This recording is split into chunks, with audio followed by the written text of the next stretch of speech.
חברים, תקשיבו, אני רוצה לשתף לכם במשהו שקצת מלחיץ אותי להגיד אותו. אני רוצה שתשתפו את הסרטון הזה כמה שיותר, כי... תקשיבו רגע, אני שירתתי...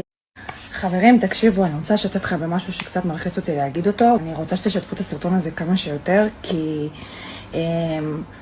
תקשיבו רגע, אני שירתתי כסמב"צית חי"ר במהלך מלחמת צוק איתן. אני שירתתי באוגדת עזה. כל השירות שלי היה תומכת לחימה בזמן מלחמת צוק איתן שעזה הייתה באוגדת עזה. תקשיבו לי ותקשיבו לי טוב.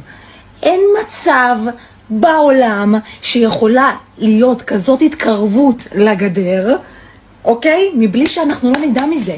התצפיתניות יושבות בבונקרים 4 שעות, הן לא יכולות לעשות ככה, הן מול מסך.